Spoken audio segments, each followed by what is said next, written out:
Muy buenas noches, estimados doctores. Reciban una cordial bienvenida a nuestra institución ANDAP. El día de hoy vamos a continuar y finalizar la ejecución de este diplomado especializado, función y redacción del especialista y asistente judicial en el nuevo modelo procesal penal. El mismo que viene siendo ejecutada por el Ilustre Colegio de Abogados de Cañete con una certificación de 150 horas académicas. Y a la fecha vamos a desarrollar o continuar también con el tema sobre redacción y notificación de documentos judiciales en el módulo penal, el cual estará a cargo por nuestro ponente, el doctor Julio César Arango Plata. Doctores, para que esta sesión se desarrolle de manera dinámica, activa, pueden encender sus cámaras. Aquellos que desean realizar sus preguntas lo pueden realizarlo a través del chat o también pueden alzar el icono de la mano, se les va a habilitar el audio a cada participante. Recordarles que las preguntas que se deben formular deben ser de acuerdo a esta sesión que va a tocar nuestro ponente. Asimismo, se les solicita estricto respeto a nuestro ponente, a los organizadores del presente evento académico y a todos nuestros participantes quienes se encuentran conectados en esta plataforma Zoom y también a aquellos que nos están viendo a través de nuestro Facebook Live de nuestra institución. Bien, doctor, con ello podemos dar inicio a la sesión de hoy. Muchas gracias. Sí, se me logra ver, ¿verdad? Ya, ahí está. Sí, doctor. Ya. Muy bien. A ver. Bien, buenas noches con todos los que están participando de esta actividad. Hoy 12 de febrero del año 2025 vamos a dar inicio a la actividad y bueno, y ya dar por culminado también con un tema importante sobre los recursos impugnatorios y propiamente la redacción de sentencias, la apelación, la casación y algunos errores que se cometen de algún modo en la redacción de documentos judiciales es lo que nos han encargado para el día de la fecha. Entonces, vamos a siempre tener en cuenta lo siguiente, ¿no? Que en la sesión anterior justamente veíamos que dentro de esa gama de resoluciones que a nivel de los órganos jurisdiccionales se emiten, no está de más recordar que se encuentran pues los decretos, los autos y las resoluciones como tal, independientemente que estas corresponden a una suerte de respuesta ante algún pedido que hagan los justiciables, ¿no? Si bien hacíamos las diferencias de aquellos documentos que emiten el Ministerio Público como tal, no es menos cierto que a nivel de los órganos jurisdiccionales, recuerdan ustedes que los decretos únicamente servían para efectos de dar trámite, es de mero trámite, de tal manera que incluso lo puede firmar únicamente el especialista o la especialista de causas, quien se encarga de la tramitación del impulso. En los procesos penales hay que tener en cuenta que va a tener que aterrizar el proceso penal en una eventual sentencia, sea condenatoria o sea absolutoria, ¿no? Entonces, la tramitología respecto de un documento que presenten, por ejemplo, para efectos de tener presente la variación de domicilio procesal, de casilla, la designación de un abogado, la renuncia aceptada, ¿no? Primero propuesta y luego aceptada por parte de lo que solicita la defensa ante el órgano jurisdiccional, expedición de copias, algún pedido de solicitud de los audios del registro de audiencias, algún pedido en particular que no tenga que no trascienda sobre del asunto, de tal manera que simplemente sea de mero trámite, por eso que se decreta, ¿no? Por eso los decretos para efectos de la tramitación de la prosecución del proceso, en tanto que los autos son pronunciamientos judiciales de respuesta frente a los pedidos que hacen los sujetos procesales legitimados en un proceso, ¿no? Llámese Ministerio Público, actor civil, la parte imputada, acusada, a través de su abogado defensor, o también la víctima, que es posible que sea escuchado, desde luego, cuando va a fenecer el proceso, o se va a sobreseer, o finalmente se emitirá un pronunciamiento de fondo, ¿no? Entonces, las partes procesales, pues, actúan en igualdad de condiciones, pero así como participan en igualdad de condiciones, desde luego, con todas las facultades que le franquea la ley, y es que también dentro de un proceso cada uno va a tener pues una pretensión en específico, ¿no? La fiscalía como ente persecutor a lo largo del proceso va a tener que transitar desde la etapa preliminar, preparatoria y juicio oral para efectos de perseguir una eventual condena. Sería absurdo sostener de que finalmente llegue a una sentencia con el ánimos de que se absuelva, ¿no? De otro modo, pues existirán otras herramientas como el sobreseimiento cuando de pronto en etapa intermedia también lo puede solicitar, por supuesto, porque es posible de que este proceso, pues, de llegar a un juicio oral, a un eventual juicio oral, aterrice una vez más en una sentencia absolutoria. Entonces sería, pues, inoficioso, bastante improductivo de que se tenga que estar forzando la situación para que pueda finalmente aterrizar en una sentencia absolutoria, ¿no? Con los gastos, ¿no? Digamos, que irroga al Estado el despliegue, ¿no? El despliegue de todo el aparato estatal, ¿no? Desde luego puede incluso archivarse a nivel de la etapa preliminar y si la parte procesal no está de acuerdo, interpondrá, y allí vamos, ya entrando al fondo de esta ponencia, interpondrá un recurso de queja de derecho, ¿no? Y será la Fiscalía Superior quien finalmente la confirme a que el archivo disponga un plazo ampliatorio o disponga también la formalización, ¿no? Entonces, vemos entonces que desde un inicio estamos hablando de recursos impugnatorios que las partes procesales están legitimados en poder solicitar porque siempre se espera pues una segunda opinión, ¿no? Un segundo criterio por el cual de pronto tal vez creemos que nos van a dar la razón, porque es un conflicto de intereses, así como en el proceso civil se resuelve un conflicto de intereses o se elimina una incertidumbre jurídica, pero en un proceso penal, desde luego, también va a haber ideas o pretensiones contrapuestas, de tal manera de que habrá un perdedor y un ganador. No siempre va a quedar satisfecho ambas partes procesales, salvo que fuera una conciliación que en la vía civil se pueda agotar, que sea un método autocompositivo, que las partes procesales puedan convenir, puedan resolver, solucionar sus diferencias, pero en un proceso penal existirán los riesgos de una eventual sentencia condenatoria producto de un debido proceso y donde se quiebre la presunción de inocencia, porque todo se nos presume desde un inicio. Pero para eso existirán salidas alternativas como la figura del principio de oportunidad, criterio de oportunidad, terminación anticipada y la conclusión anticipada, ¿no? Pero no todos, pues, están, por un lado, si son acusados, dispuestos a obtener digamos, una sentencia condenatoria, ¿no? Desde luego se defenderán, desde luego indicarán que son inocentes, ¿no? Desde luego nadie en su sano juicio va a pretender, pues, de pronto, que se le sentencie de forma inmediata, ¿no? Porque tiene que transitar todavía diferentes etapas procesales.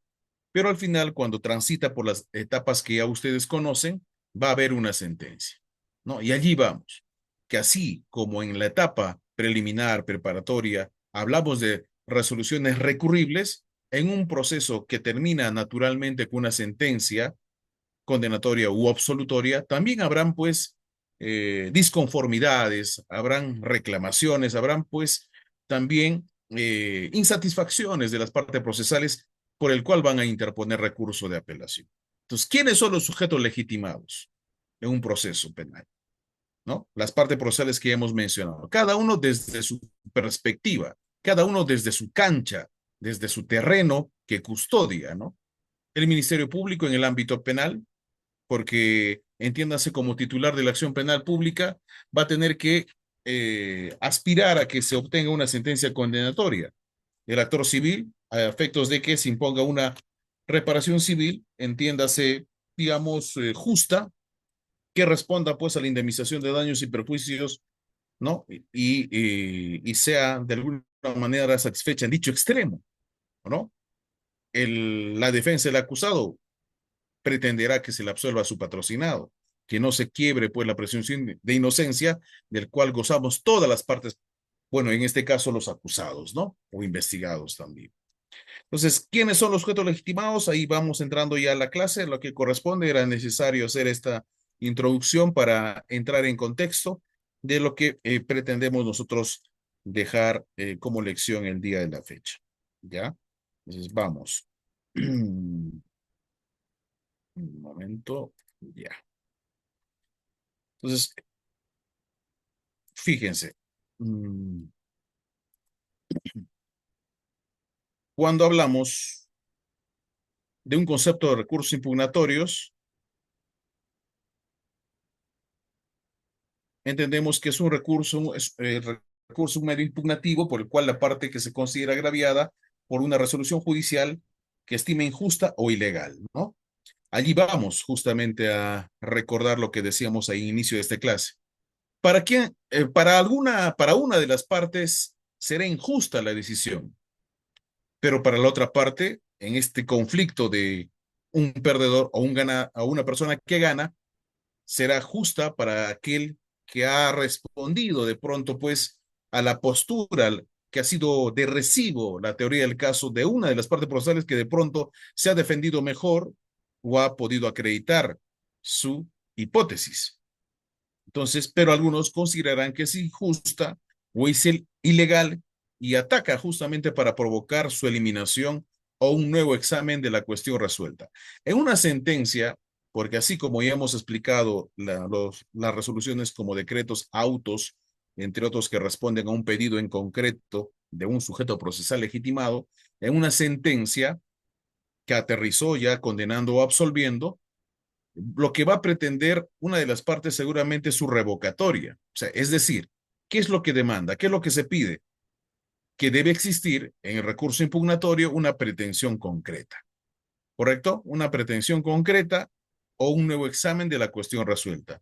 ¿Qué puede reformarla? Por eso esa palabra que se reforma, ¿no? En sentido de que de pronto, pues, con un justo criterio, por eso también se invoca ello, que la sala, el superior en grado, le va a dar la razón a la persona que cree verse perjudicada.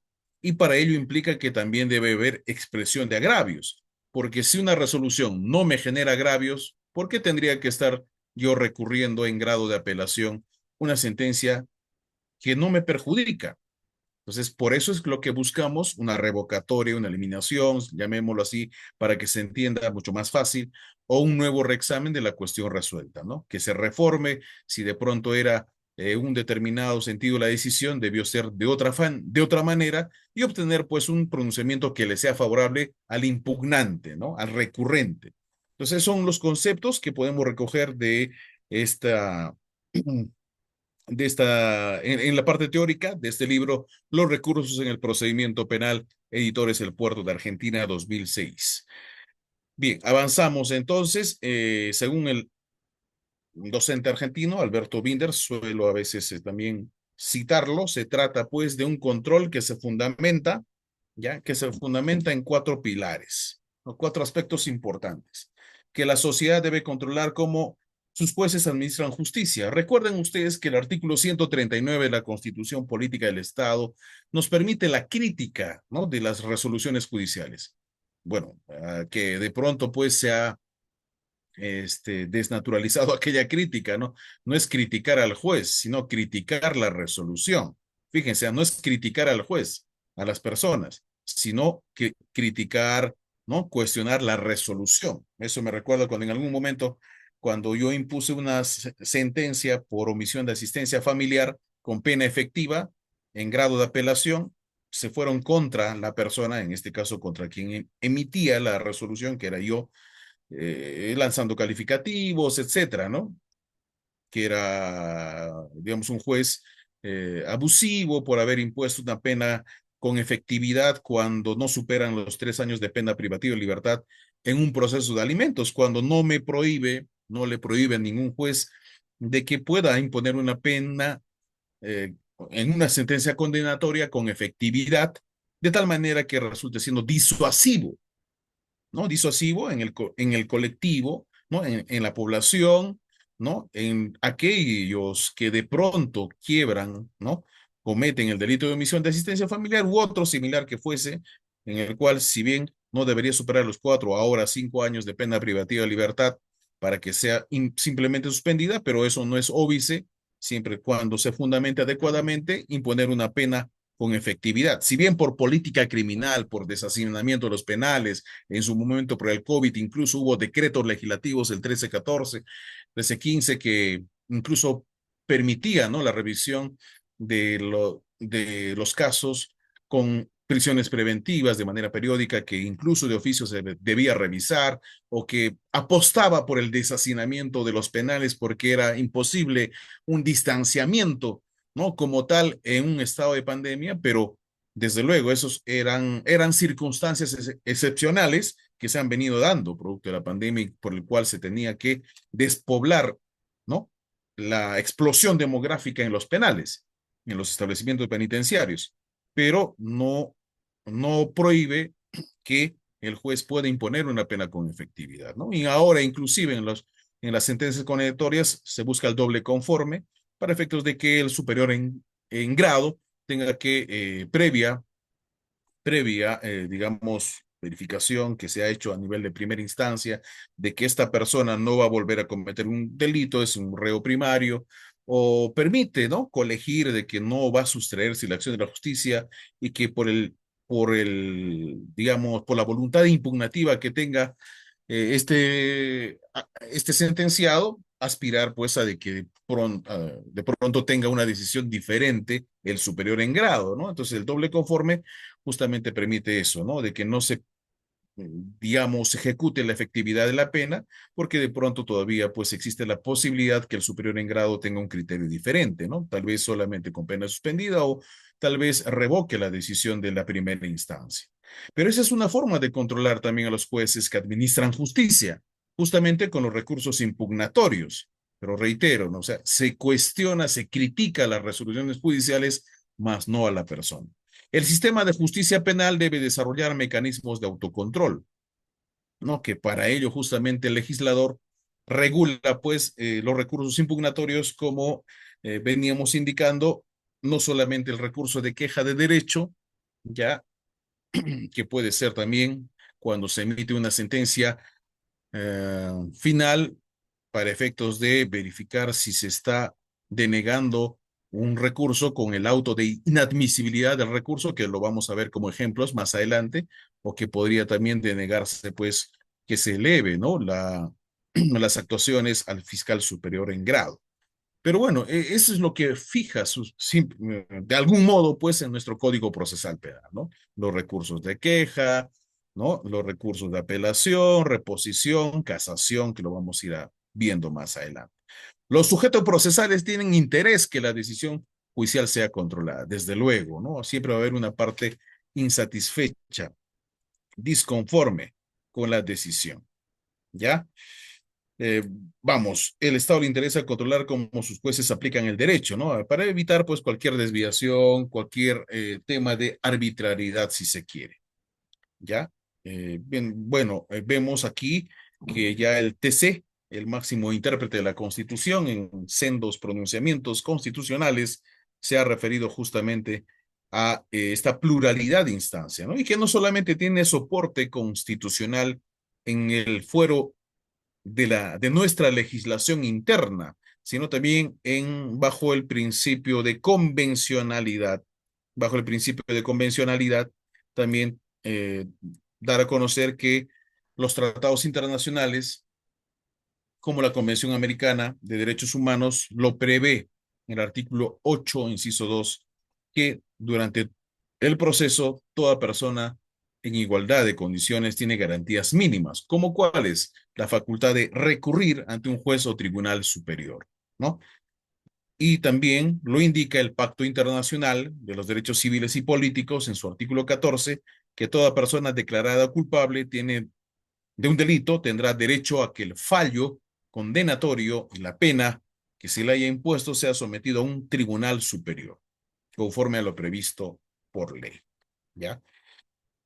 Bien, el derecho de acceso a los recursos, de pluralidad de instancia, pero esto no implica, pues, digamos, ¿no?, que se tenga que recurrir a cada una de las resoluciones o simplemente, pues, recurrir por recurrir, sino debe haber un interés, ¿no?, una legitimidad en su solicitud, debe haber una expresión de agravios, debe indicarse una pretensión concreta. Es por eso que justamente vamos a ver más adelante con ejemplos y con modelos también cómo es que podría declararse la inadmisibilidad de un recurso de apelación, ¿no? ¿Por qué? Para evitar, pues, que se genere falsas de pronto expectativas con un recurso mal hecho o hecho a última hora, sin técnica recursiva y que de algún modo, pues, se efectúe prima facie un filtro por parte del juez que ha emitido y deba cuidar de alguna manera su resolución, ¿no? ¿Por qué no? Porque al final de lo que se trata es verificar formalmente el plazo de la interposición del recurso, si ha sido autorizado por un letrado y si ha sido interpuesto pues dentro de los términos constitucionales, procesales que exige la expresión de agravios, la pretensión concreta, que sea un sujeto legitimado en el proceso quien esté peticionando, en concreto, alguna solicitud, ¿no? O sea, ¿cuál es finalmente su pretensión? La revocatoria, ¿no? Una reformabilidad, en todo caso, tal vez una nulidad de la misma, ¿no? Bien, todas son recurribles. Bueno, de algún modo las resoluciones son recurribles. Sí, en los casos y en el modo previsto por la ley, las sentencias o autos que ponen fin a la instancia son susceptibles de recurso de apelación, ¿no? Y se recurre o son impugnables por los medios en los casos expresamente establecidos por la ley. Así lo prevé el artículo 404 del Código Procesal Penal, ¿no? Se interpone ante quién, del juez que emitió la resolución recurrida, porque, como decíamos hace un momento, de lo que se trata es de que se haga el control de admisibilidad del recurso. Pero, ¿por qué? Sería para algunos, tal vez, eh, que consideren absurdo de que se interponga ante el mismo órgano jurisdiccional. Si se está mencionando hace un momento que la pluralidad de instancia, ¿no? O el derecho recursal, ¿no? O que finalmente el interesado busca una decisión por el superior en grado, ¿por qué no se interpone ante ese órgano? Justamente se interpone más bien ante el órgano que inicialmente lo emitió para que se haga el control de admisibilidad del recurso. Una vez que supere, satisfaga ello, ¿no? Lo que hemos señalado, los plazos, la forma, digamos, el sujeto legitimado, entre otros, solo así podrá elevarlo previa verificación, previo control de admisibilidad del recurso, para que el superior en grado, pues, ya finalmente se pronuncie y estime o no también el recurso impugnatorio respecto de los fundamentos, pues, que ha de oralizarlo, sustentarlo en su oportunidad. Aún así, el derecho de impugnación corresponde solo a quien la ley se lo confiere expresamente, ¿no? No puede haber pues un tercero ajeno al proceso que se irrogue, ¿no? La titularidad, la legitimidad o el interés en querer impugnar algo que no, digamos, no forma parte, ¿no? Del proceso. O sea, por eso justamente en la audiencia de control de acusación se identifica en el auto de enjuiciamiento aquellas partes procesales legitimadas en el proceso, solo aquellos que van a ingresar en dicha condición a un eventual juicio oral y quienes finalmente tendrán que recurrir en el extremo que les afecta, ya, no un tercero, ya. La ley, si la ley no distingue entre los diversos sujetos procesales, el derecho corresponde a cualquiera de ellos. Pero aún así, el código es bastante claro también, pues, y además la doctrina respecto de cuáles serían, pues, las pretensiones o en qué medida también se es perjudicado como sujeto procesal respecto de sus intereses, ¿no? De los derechos y de los agravios que le produzcan, ¿no? Es por eso que tiene que ser debidamente fundamentado la expresión de agravios que le causa a determinado sujeto procesal. El defensor podrá recurrir directamente en favor de su patrocinado, quien posteriormente, si no está conforme, podrá desistirse, ¿no? Bien, desde luego, no podría simplemente desistirse en perjuicio de su patrocinado, sino dar a conocer los motivos, las razones y contar con la autorización del mismo. ¿Ya? Bien, tiene que causar gravamen irreparable, no porque yo lo diga, sino el artículo 416 lo establece así, y es como veníamos diciendo, es una exigencia formal, ¿no? Es una exigencia formal ya, de tal manera de que vuestro código indica en dicho articulado, literales A y B, que, que son recurribles justamente o que las apelaciones van contra las sentencias, que es la consecuencia natural o el destino final de un proceso penal, y los autos expresamente declarados apelables o que causen gravamen irreparable, ¿no? Un auto de sobreseimiento se me ocurre, ¿ya? Un auto que declare infundada el pedido de alguna de las partes procesales, ¿ya? Y también debe ser irreparable en los términos de la casación 1/2007. Guaura, que considera que la resolución que no pone fin al procedimiento penal no causa gravamen irreparable, porque todavía va a transitar, en tanto que no resuelve sobre el objeto procesal el auto que resuelve el pedido de nulidad absoluta, por ejemplo, ¿no? Bien, avanzamos.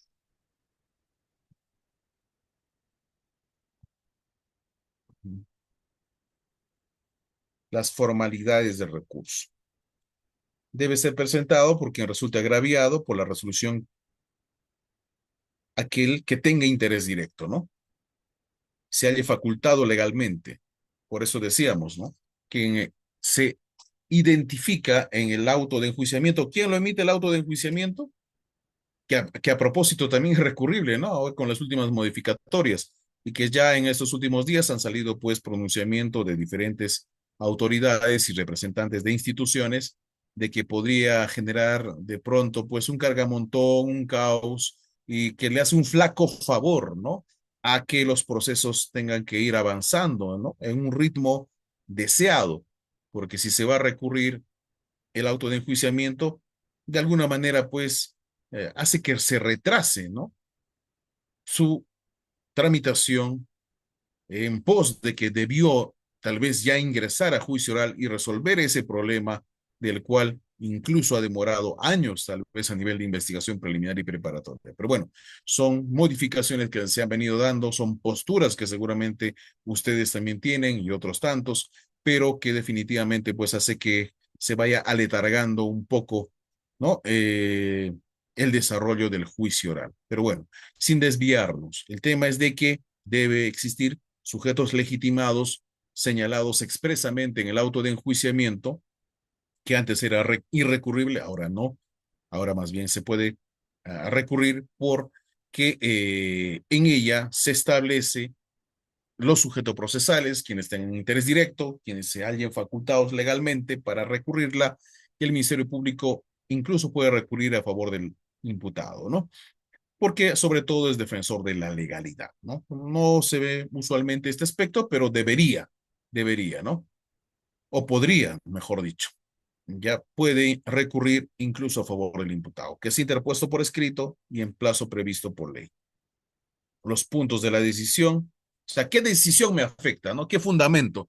En la parte expositiva, considerativa y resolutiva, que todos sabemos que son las partes de una de una resolución como tal, y con mayor razón, pues en una decisión judicial donde se va a establecer no solamente los datos del proceso, ¿no? Sino también la postura asumida por la parte procesal, es cómo se llevó a cabo la actividad probatoria, la valoración individual, la valoración conjunta de los medios probatorios, el juicio de subsunción, ¿no? Y si de pronto también por allí, pues, existe, ¿no? Peticiones respecto de la reparación civil, debidamente también fundamentadas respecto de cada pretensión que postulen las partes procesales, porque puede ser un monto excesivo, pero ¿por qué no es bien recibido o por qué finalmente está estimándolo el órgano jurisdiccional? Entonces, ese extremo también debe ser fundamentado, ¿no? El extremo de la reparación civil, porque podría haber una sentencia finalmente absolutoria, pero con la imposición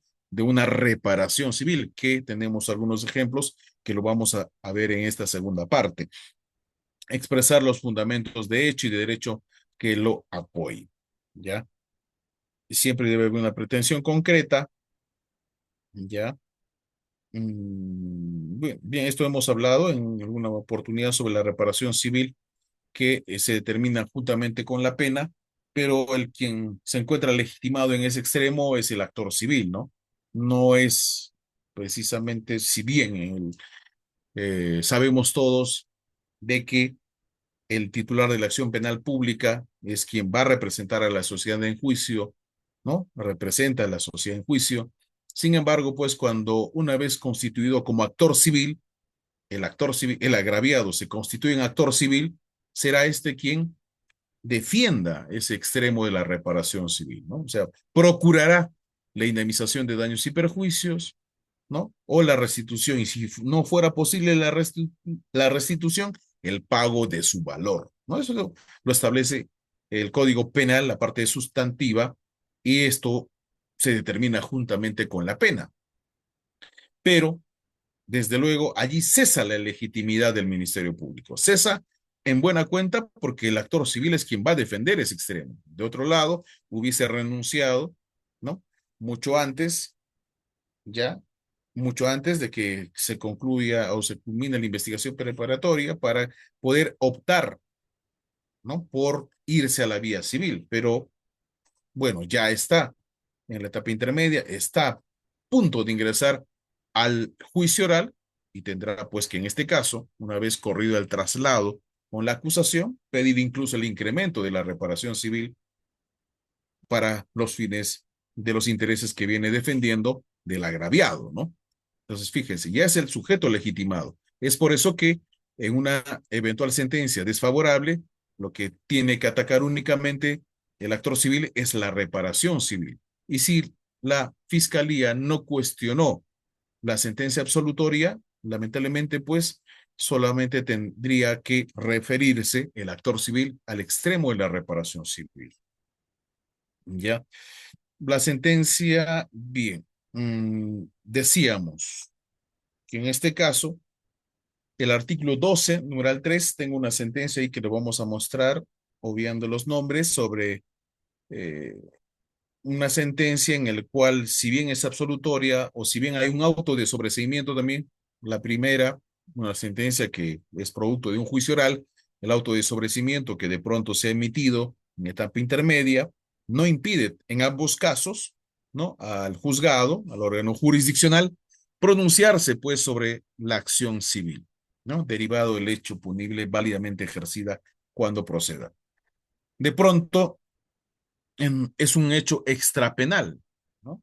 Pero sí para efectos de no dejar insatisfecha la postura de las partes procesales y que repercute en el ámbito civil respecto de aquello que puede ser resarcida económicamente, es posible que el juez se pronuncie sobre ese extremo, sobre la acción civil, como lo dice el código, artículo 12, numeral 3, pero además, pese a que o bien absolvió o bien sobreseyó, ¿no? Entonces, sí es posible que esta situación ocurra, ¿no?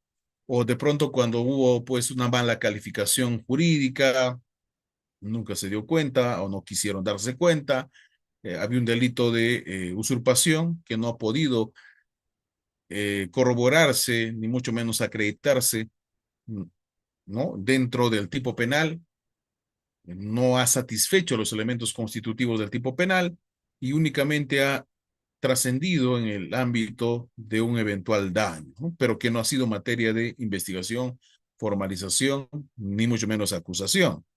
Entonces, fíjense, sí hubo daños, pero no formalizó en su momento, no acusó en su momento, ni mucho menos ingresó en su momento para juicio oral con el delito de daños, sino únicamente por el delito de usurpación, ¿no? Ejemplos pueden haber varios, pero al final no deja de ser menos cierto que el juez puede, ¿no? Absolver o puede sobreseer y eso no le impide pronunciarse sobre la acción civil, ¿ya? Para evitar las reclamaciones, pues, que lo tenga que estar haciendo todavía a nivel de un proceso civil. Imagínense, no ha transitado todas las etapas y se ha demorado años tal vez el proceso y para que teniendo la oportunidad el juez de pronunciarse sobre la acción civil, tenga que obviar ese extremo, ¿no? Entonces, sí es posible, está facultado hacerlo, ¿ya? Bien. Las resoluciones judiciales que vamos a cuestionar, porque entiendo que aquí No solamente están pues trabajadores o en todo caso aspirantes a trabajar en el Poder Judicial o la Fiscalía, ¿no? Además del público objetivo a los cuales nos estamos dirigiendo, pero lo cierto es que una resolución no solamente puede ser escrita, ¿no?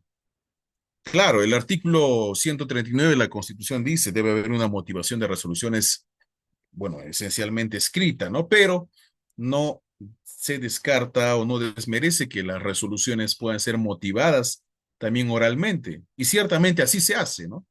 ¿No? En la vida diaria, ya en los pronunciamientos que vemos, no solamente a través de Justicia TV, sino también en las que participamos, en las que van a participar, ustedes van a poder advertir de que las resoluciones, las decisiones judiciales, porque cada momento decidimos, ¿no? Bien o mal, pero son decisiones y es por eso que existe el derecho a recurrirlas, a apelarlas, ¿no? Entonces, fíjese, las decisiones se pueden emitir en vía, de manera oral, ¿no? Que por cierto es uno de los principios que rige también para el código, para los juicios orales, ¿no? Pero ello no desmerece que en las demás etapas se puedan dictar de modo oral, ¿no? Pero siempre es en mérito, pues, a la información, ¿no? Al debate producido en la misma audiencia. O sea, a correrse traslado en la misma audiencia. Es como cuando, por ejemplo, ¿no? A propósito de autos sobre prisión preventiva, por ejemplo, ¿no? No podría o podría llevarse a cabo una audiencia de prisión preventiva con documentos que consideran ustedes que es sorpresivo y que recién con ocasión de la audiencia programada para hoy día, miércoles 12 de febrero, en audiencia de prisión preventiva, recién el fiscal presenta más elementos de convicción. ¿Cómo tendría que llevarse a cabo esa audiencia? Estamos hablando de recurrir tal vez o algún tipo de incidencia o algo que pueda subsanarse o algo que pueda peticionarse.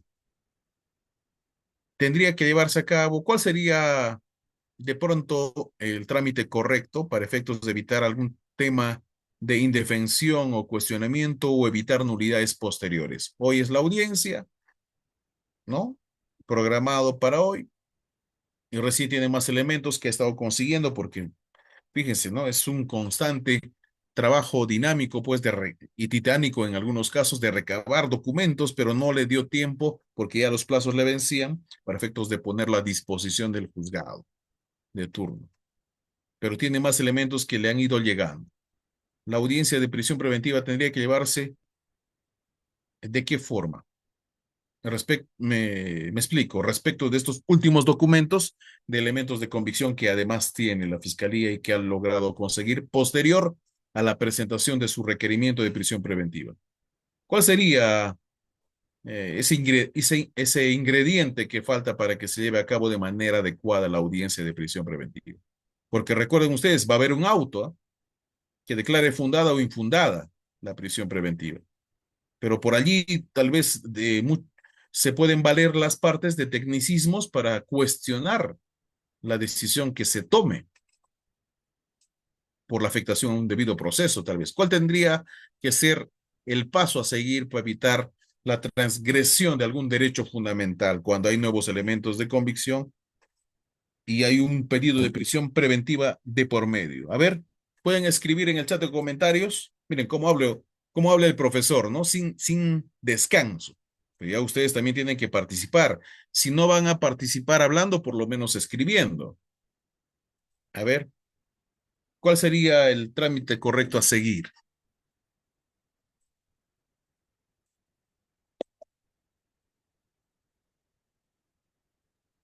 ¿Cuál sería?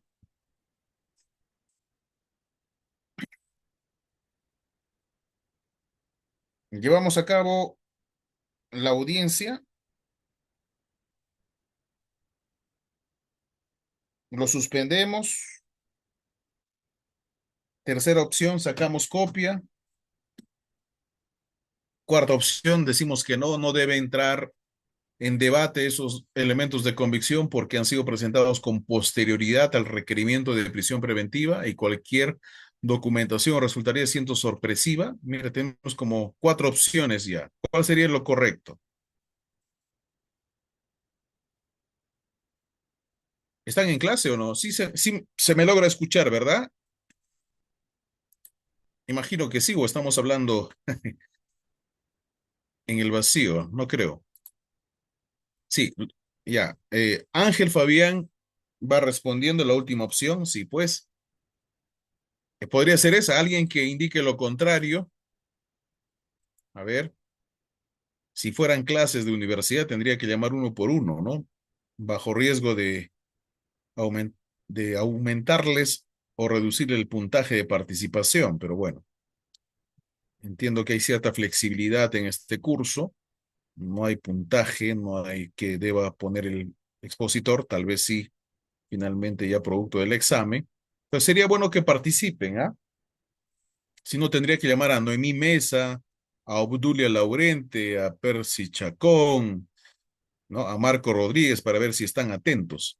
Pero sí, sería la última posibilidad o la última opción, ¿no? O sea, corremos traslado previamente, si acaso no lo pide el abogado de la defensa técnica, porque él sería el más perjudicado, ¿no? Imagínense, fuimos con todas nuestras herramientas, ¿no? Como abogado, para defendernos de un requerimiento de prisión preventiva con los elementos de convicción eventualmente fundados y graves que tiene y que postula la fiscalía.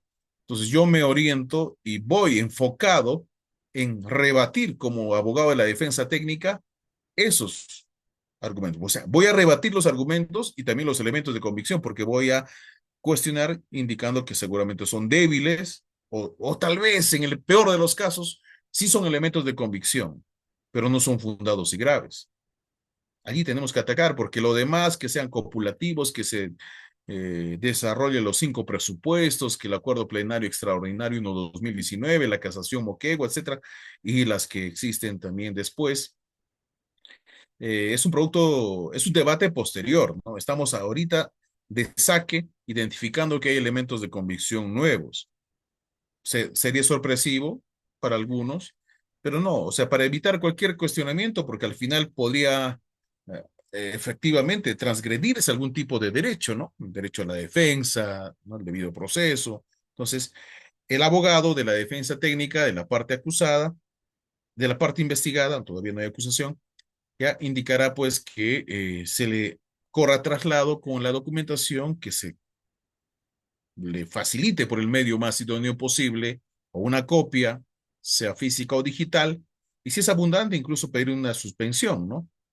Pero debe correrse traslado para no recortar el derecho a la defensa, porque recuerden ustedes que siempre debemos de procurar que se respete la igualdad de armas. Y si no lo pide el abogado de la parte acusada, porque tal vez es alguien, ¿no? Que recién está iniciándose, es bisoño, pipiolo, no es una ofensa, o tal vez es su primer caso, ¿no? ¿Ya?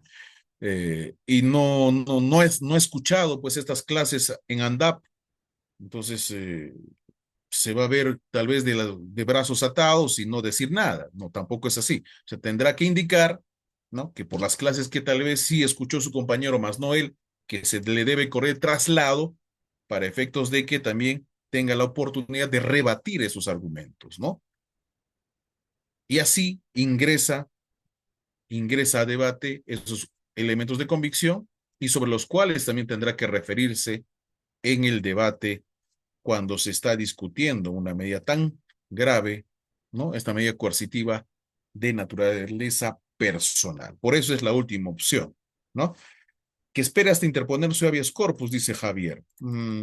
¿Por qué? ¿Por qué sería factible un habeas corpus? No, si estamos en plena audiencia,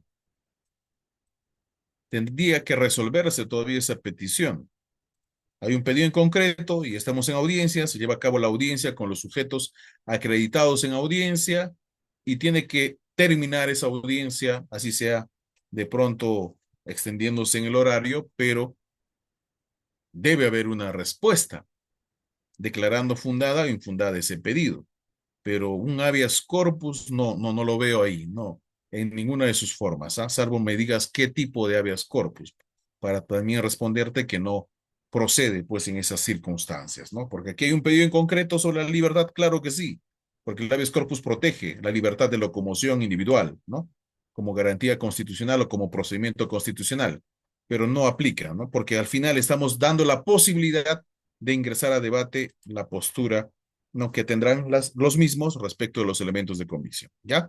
Avanzamos entonces. Esto para evitar, pues, de que de alguna manera, ¿no? O tal vez en algunos casos consideren que es un as bajo la manga para poder cuestionar la decisión si me es desfavorable, pero no, el juez como director de audiencia también podría cautelar eso, cuidar que se evite algún tipo de desigualdad procesal, porque también en el título preliminar del Código Procesal Penal indica que el juez está facultado para evitar allanar toda fórmula que devenga, pues, o que permita, ¿no? Una suerte de desigualdad procesal. O sea, eso no debe existir, ¿no? ¿No? Sería un flaco favor, no, en lo absoluto, sino debe allanar todo obstáculo que signifique una desigualdad procesal. Ya, bien. Ahora, decíamos, las resoluciones judiciales no solamente deben ser escritas, esencialmente lo es, pero la oralidad también versa en el Código Procesal Penal, ¿no? Y es por eso que se puede interponer en acto de audiencia, inclusive, ¿no? Hay decisiones que se deben tomar de manera inmediata, por ejemplo. La tutela de derechos por la afectación a derechos reconocidos en el artículo 71, ¿ya? La convalidación de la detención preliminar judicial, la prisión preventiva, ¿no? Que debe resolverse en audiencia y en tanto culmine la misma, salvo un receso para efectos de evaluar, ¿no? Ya todos los presupuestos, hacer un receso para fines de emitir la resolución, ¿ya? El control de plazo, que es algo que efectivamente en ese momento es fácil de verificar, porque únicamente verificaremos que ha transcurrido o no ha transcurrido el plazo previsto, ¿no?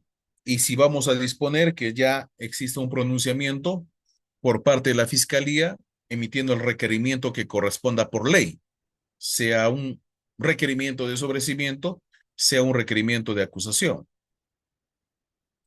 Entonces, si se declara fundada digamos, el control de plazo solicitado, ¿no? Por alguna de las partes, ¿no? O en todo caso, tal vez, pues, para evitar ese mayor problema, el fiscal lleve su disposición en el cual da por concluido el plazo de investigación preparatoria. Y nos evitamos audiencia, nos evitamos el debate y evitamos también una resolución, ¿no? Que de alguna manera simplemente, pues, tendrá por presentado la disposición que da por concluida y ya resultaría siendo inoficioso llevar a cabo una audiencia en esas condiciones, ¿no? O emitir un pronunciamiento en ese sentido. Ya. Ujú. Bien. Es importante que en algunas resoluciones el superior en grado verifique el tema de la congruencia procesal, ¿no? Es decir, entre lo pedido y lo fundamentado en un recurso debe haber, pues, conexidad, ¿no? Una pretensión impugnativa que introduce el fiscal recurrente y es esta la que delimita los principios de congruencia y exhaustividad del Tribunal de Apelación, sobre el cual justamente el superior en grado tendrá que referirse, no sobre otro hecho ajeno, salvo que por ahí sea evidente algún tema de nulidad absoluta, ¿no? Pero en rigor, en esencia, tendría que referirse únicamente en los extremos que ha sido materia de apelación, sobre los agravios que ha postulado la parte interesada. De otro modo, no se puede ir más allá de lo pretendido, salvo, reitero, en aspectos referidos a la nulidad, ¿no? Que de oficio, por facultad discrecional, ¿no? Y de corrección también puede advertir el superior en grado o el órgano en grado, superior en grado. ¿Ya? Bien.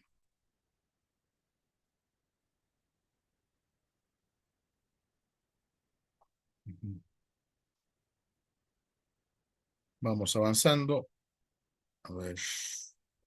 Aquí tenemos unos conceptos que vamos a dar a conocer. En principio, a ver.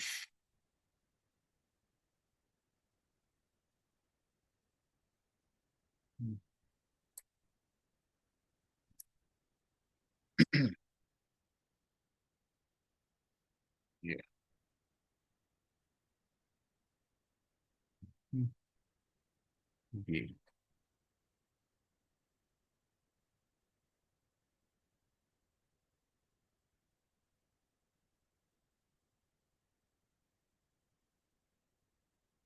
Aquí tenemos, por ejemplo, una,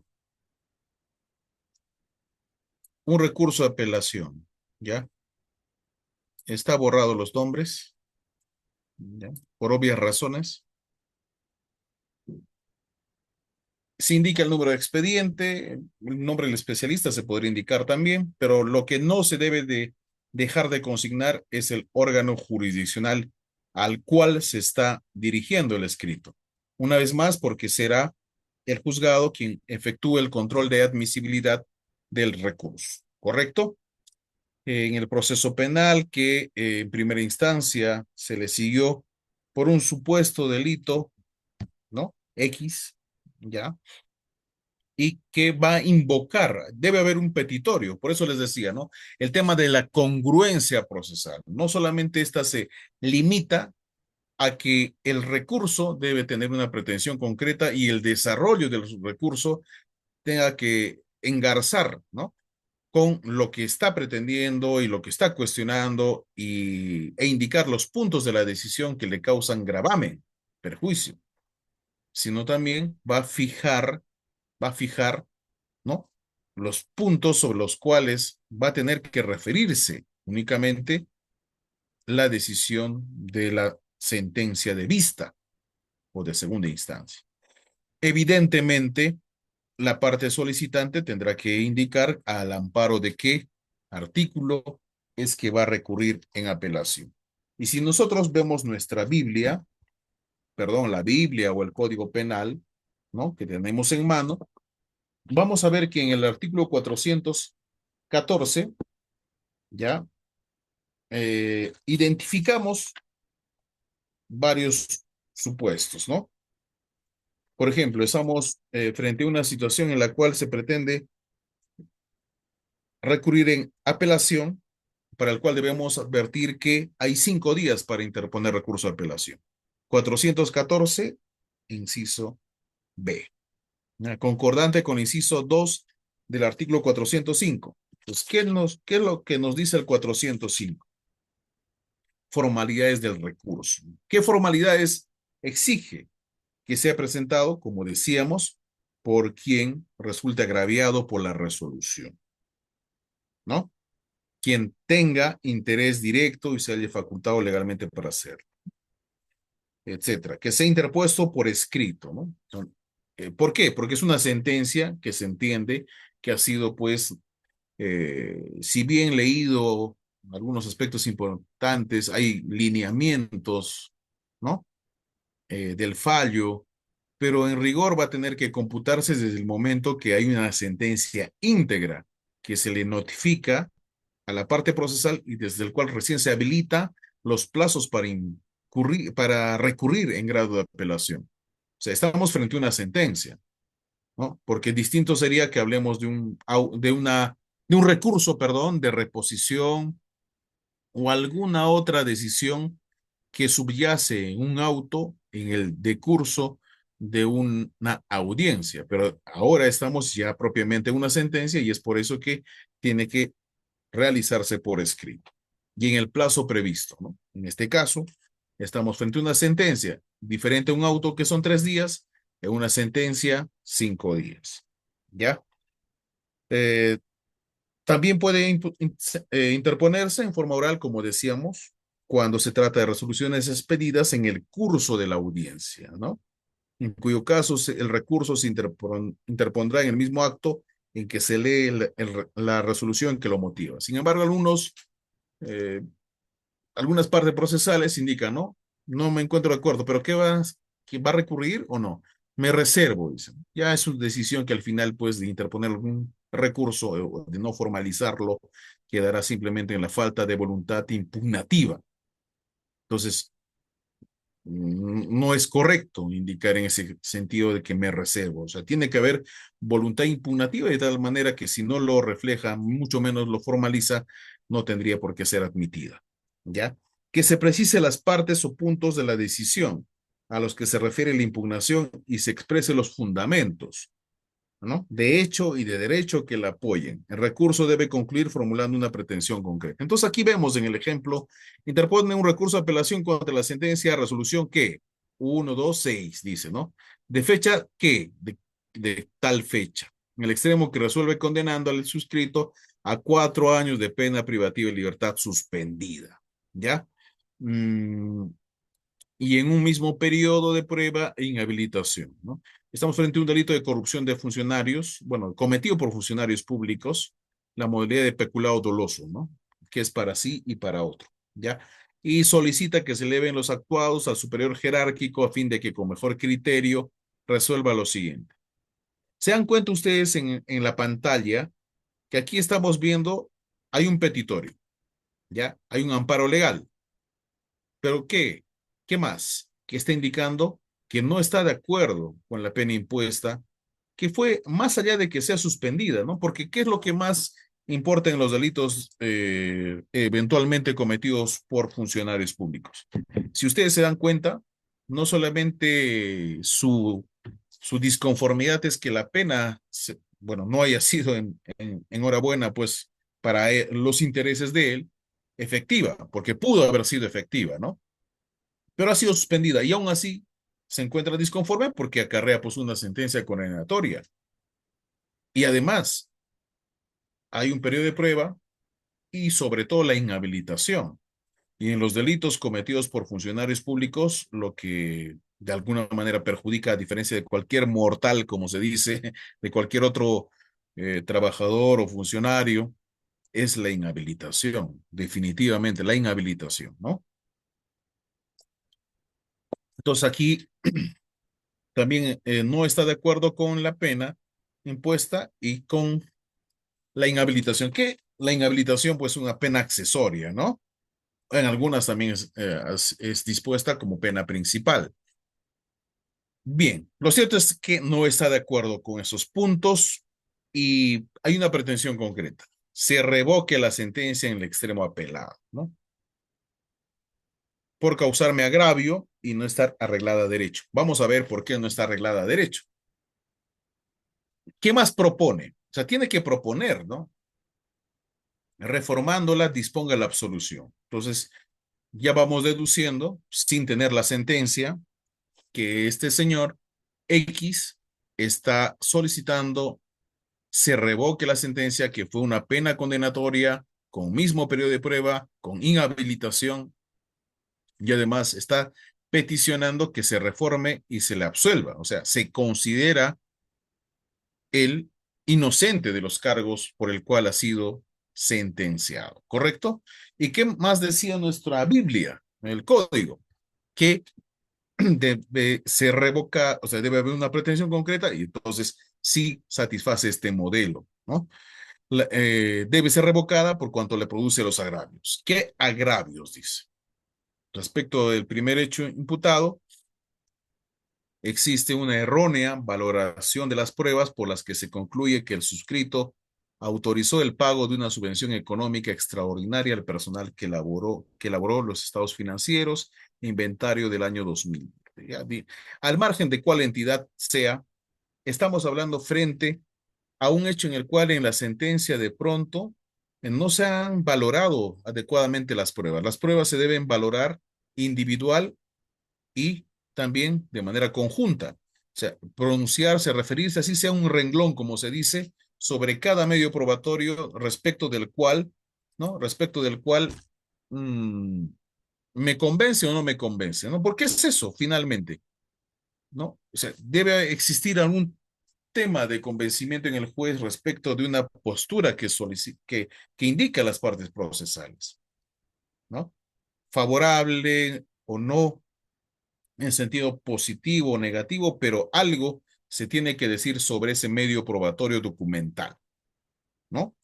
Entonces, fíjense, aquí al parecer hubo una errónea valoración de las pruebas, ¿ya? Y que a consideración, pues, de la defensa técnica de la parte acusado, fue mal valorado, ¿ya? Respecto de la tesis de la imputación que se le hace, ¿no?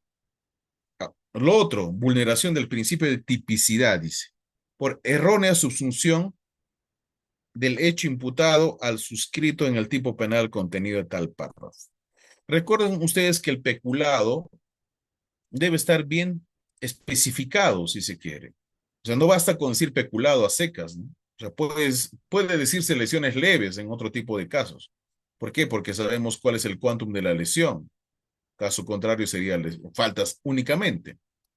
Ya sabemos los márgenes de 10 días hasta 20 días, mayor de 20 días, cuando es faltas contra la persona, cuando es falta lesiones leves y cuando hablamos de lesiones graves. Y es importante para eso el quantum de la lesión descrita en un reconocimiento médico legal. Entonces ya es mucho más fácil, ¿no? En los delitos comunes. Pero en los delitos especiales, cualificados, ¿no? De delitos cometidos por funcionarios públicos, es importante pues disgregar, especificar, ¿no? Si es un delito de peculado para sí o es un delito peculado para otro, ¿no? Peculado doloso por apropiación, tal vez, ¿ya? ¿O en cuál de sus vertientes? ¿De qué? ¿Qué es lo que, digamos, cogió, ¿no? Llamémoslo así. Peculado, digamos, de caudales, de efectos, es dinero, lo que se considera dinero que es valuable económicamente, ¿no? En forma de que lo tenía en administración, custodia, percepción, era el cajero, el tesorero, el titular del pliego. Fíjense, ¿no? ¿En qué lo tenía? ¿En qué calidad? Custodia, percepción, administración. O sea, no es sencillo. No es simplemente decir como en delitos comunes, lesiones y ya, o apropiación ilícita y ya, homicidio, no simple y ya. No. Entonces, fíjense, al parecer se habría vulnerado el principio de tipicidad, dice, por errónea subsunción del hecho imputado al suscrito. O sea, según la tesis defensiva del sentenciado ya, indicaba pues de que por el principio de tipicidad no encajaba dentro de ese tipo penal, por estos elementos normativos que les estamos indicando, ¿ya? Eh, y allí detallamos pues el error de hecho, ¿no? En el punto 5.1 de qué? De la sentencia, ¿no? Se concluye erradamente que tal persona tenía la condición de tal y que autorizó el pago, digamos, de determinado aspecto de la elaboración de estados financieros o lo que fuese, ¿no? Estamos viéndolo solamente como ejemplo y para fines didácticos y que fue una conclusión correcta o incorrecta. Hay un tema de, digamos, de incoherencia. Entonces, mucho dependerá del delito, desde luego, como dice su compañero, su compañera, ¿no? Su compañero Gonzalo en este caso, ¿ya? Entonces, vemos que en este caso, en la apelación, está indicando incluso cómo está la tesis de imputación de la fiscalía, qué se le atribuye, cómo lo vincula y si a consideración de la defensa eso no es delito, porque hace un momento que decíamos que pueden haber hechos extrapenales. Cuando hablamos de hechos extrapenales es que el derecho penal pues es de última ratio, ¿no? Entre los medios de control social que tiene justamente el Estado para, eh, de alguna manera, ¿no? Dejar un mensaje a la población, pero que no necesariamente debe instrumentalizarse el derecho penal para castigar a los hombres en sociedad. Es el último recurso, es subsidiario, porque hay otros elementos, perdón, hay otras vías, ¿no? Otras herramientas de castigo, llamémoslo así, si acaso es servidor funcionario, un tema administrativo, disciplinario, y si no fuera un simple mortal, digámoslo así, a lo mejor pues es un tema que debió ventilarse en la vía civil únicamente, más no en el derecho penal, porque en el derecho penal está en juego, tal vez no necesariamente con una pena con efectividad, como en este caso, pero es la libertad finalmente y una sentencia condenatoria. Y ustedes saben que en todo tipo de trabajo suelen pedirse si acaso una persona tiene antecedentes penales, judiciales, hasta policiales, ¿no? Entonces, Por eso y por lo mismo, debe ser bastante cuidadoso, pues mucho más fundamentado una sentencia, pues condenatoria, más aún todavía si es que va a ser con una pena con efectividad, que no es el caso, pero es condenatoria en este tema y que la está recurriendo, ¿no? Eh, Se tiene que indicar punto, tal fundamento de la decisión judicial. Aquí sí está indicando hace un momento que no habría, que según los agravios señalaba que hubo vulneración al principio de tipicidad penal, dice, ¿no? Que de pronto tal vez esto se ha agotado o se ha pretendido también invocar en etapa intermedia con un sobreseimiento, porque ustedes recordarán que en el artículo 344 del Código Procesal Penal están las causales de sobreseimiento y una de ellas es de que el hecho no constituye delito, no es atípico. ¿Recuerdan? En el artículo 344. Entonces, tal vez en este caso tampoco es, ¿se dan cuenta? Y entonces comprenderán de que tal vez esa es la misma tesis que ha estado manejando en etapa intermedia, pero que no fue, pues, estimada, ¿no? Aceptada por el juez de investigación preparatoria. Y ahora es el último recurso que tiene en este caso en la apelación, que lo viene indicando a modo de apelación, ¿no? Para algunos, tal vez bien o no, pero esta es la fundamentación que hace en su recurso. Indica la descripción típica, ¿no?, del tipo penal que se le atribuye, para empezar, en un delito de corrupción de funcionarios o cometido por funcionarios públicos, la calidad de sujeto activo del delito. No cualquier persona, sino que es funcionario o servidor, que se apropia. Entonces, peculado doloso por apropiación. En cualquier forma, dice, ¿no? ¿Para quién? ¿Para mí o para un tercero? ¿Para sí o para otro? Pues. Se dan cuenta, es bastante digamos, riguroso en todo caso la ocasión para poder imputar a una persona sobre tal o cual delito. Caudal en su efecto, o sea, dinero o algo que es valuable económicamente, que se le ha confiado en qué: custodia, administración, percepción, administración, supuestamente acá, ¿no? Detalla la tesis, que puede ser una conclusión correcta o incorrecta, ¿ya? La naturaleza del agravio. Esto es importante porque si no tuviera este agravio, de pronto va a correr el riesgo de que la resolución sea, perdón, que el recurso de apelación sea declarado inadmisible por la carencia, la falta o la omisión de agravios.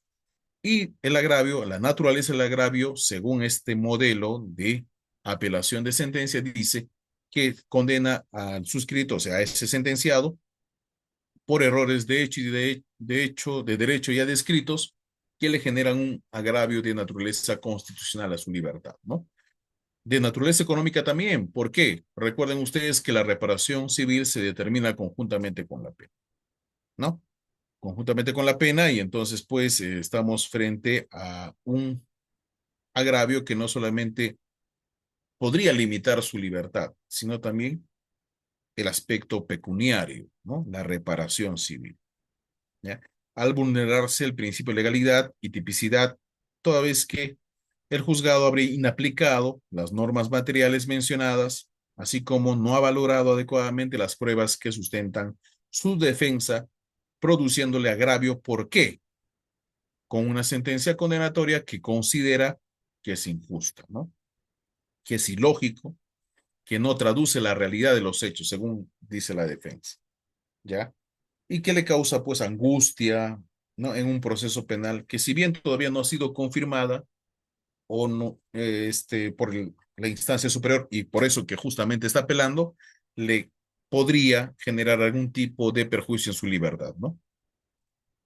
Hay una pretensión concreta y final que, como decíamos, debe ser congruente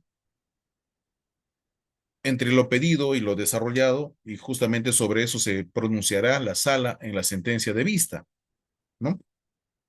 Quien previa audiencia de apelación, tiene que haber una audiencia de apelación en el cual va a fundamentar el abogado esa apelación y en reexamen revocará la apelada en el extremo cuestionado y reformándola la absolverá al suscrito de los cargos imputados, ¿no? La fundamentación jurídica, algo de, digamos, una cita bibliográfica que también indica, y bueno, ¿no? Indica la firma del abogado, el interesado. Entonces tiene que ser firmado por un abogado. ¿Se dan cuenta? Bien. ¿Está bien o está mal el recurso de apelación? A ver, comentarios, comentarios. ¿Está bien o está mal? A ver, pueden escribir si no quieren hablar.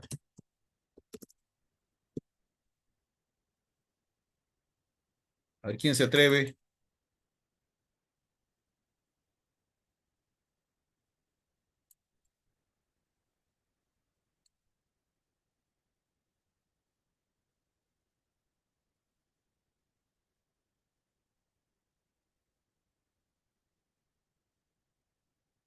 Vamos a leer entonces lo que están comentando. Escriban nada más, no hay ningún problema. A ver, vamos.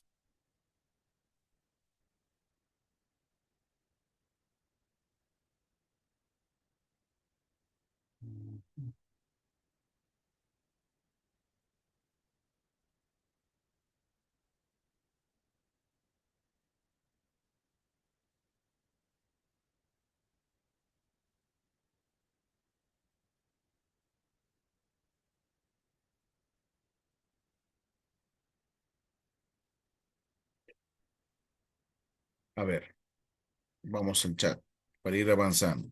Si está correcto, dice, puede repetir el ejemplo. No, bueno, nos vamos a extender. El ejemplo sí contiene, ¿no? Sí contiene lo necesario. No estará tan bien hecho o tan ampuloso tal vez, pero para efectos de la clase, de manera didáctica, sí contiene la pretensión concreta, está pidiendo la revocatoria, está pidiendo que se reforme, está pidiendo que como fue condenado a 4 años de pena suspendida, más un régimen de periodo de prueba prácticamente con una inhabilitación incluso por el mismo término, o sea, va a estar 4 años sin trabajar para el Estado. De pronto esa fue la decisión, ¿no? Entonces, no está de acuerdo, porque más allá de que la pena solamente haya sido suspendida, es decir, para firmar nada más cada mes, va a firmar. Aún así, no está de acuerdo, porque es una pena condenatoria. O sea, va a perder el trabajo porque va a ser inhabilitado de la función pública. El artículo 36 del Código Penal establece varios supuestos de inhabilitación, ¿no? Así como en el caso de agresiones contra las mujeres o integrantes del grupo familiar, por ejemplo, es la prohibición de acercarse a la víctima, ¿no? O a sus familiares. O pueden combinar varias incluso, ¿no? A pedido de la fiscalía. Puede haber incluso la pérdida de una licencia, ya si acaso ha causado un accidente de tránsito en estado de ebriedad. O sea, son varios supuestos. La pérdida de patria potestad en algunos delitos, ¿no? Que se cometen en perjuicio de la prole, del agraviado. Pero en este caso de delito de corrupción, sería bastante, digamos, perjudicial en los términos que solicita la apelación o que describe la apelación, que le fundamenta, que va a perder el trabajo porque va a estar inhabilitado, pues, de ejercer una función pública, ¿no? Entonces, con más razón está interponiendo recurso de apelación, señores. Entonces, sí tiene pretensión concreta, tiene expresión de agravios, ha indicado la vulneración de, de algunos derechos, dentro de ello, que no se ha valorado adecuadamente los medios probatorios, sea de manera individual o conjunta. También indica que el tipo penal, o sea, se ha vulnerado la tipicidad, ¿no? Del tipo penal, porque de pronto si hablamos del peculado para sí, no se dijo que sí era para sí, que no se dijo que era para otro, tal vez, o finalmente, ¿no? No encaja dentro del tipo penal por cuanto él no era el responsable, o sea, digamos, dentro del ejercicio funcional no era su responsabilidad de aquel.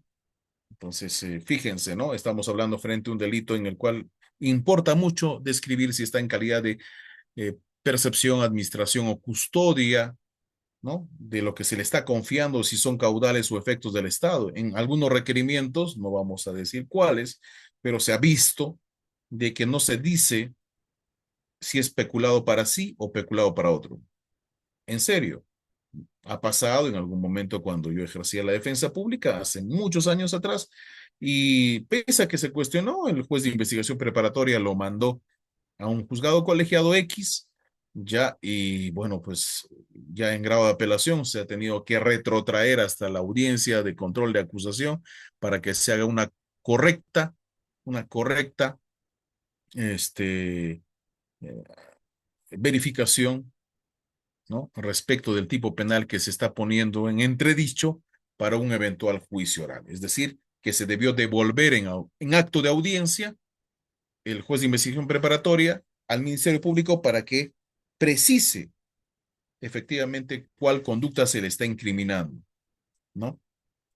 Y eh, cuál ha sido la descripción típica, adecuada y qué habría exteriorizado, ¿no?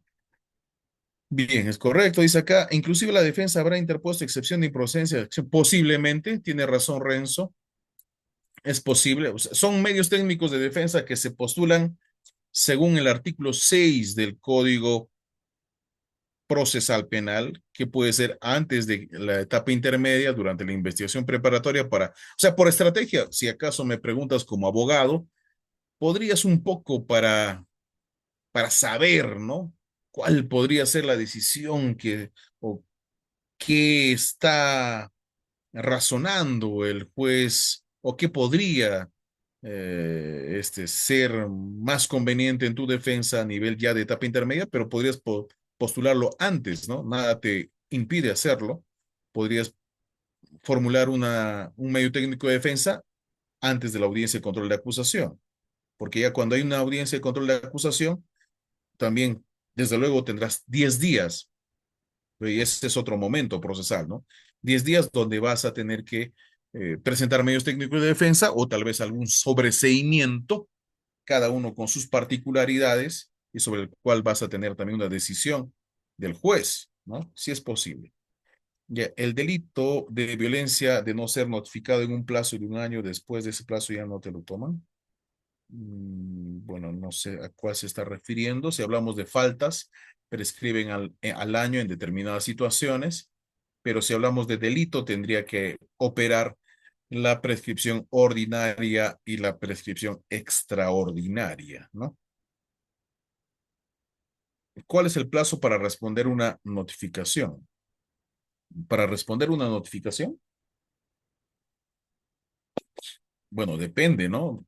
Si hablamos de 10 días, por ejemplo, en etapa intermedia, tienes 10 días desde la notificación del requerimiento de acusación para que las partes procesales presenten, pues, sus solicitudes de sobrecimiento, si es la defensa técnica de la parte acusada, el actor civil para que pida un incremento de la reparación civil de pronto, y así, ¿no? O sea, cada sujeto procesal desde su propia trinchera solicitará lo más conveniente para su defensa, ¿no? Bien, bien, vamos avanzando.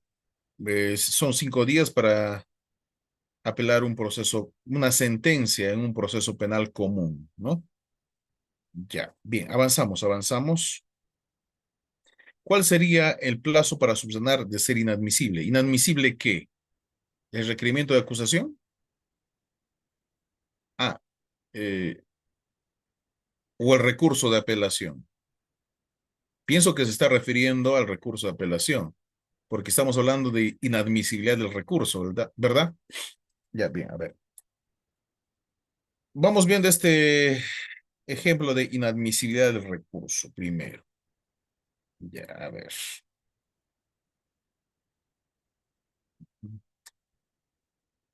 Ya, a ver.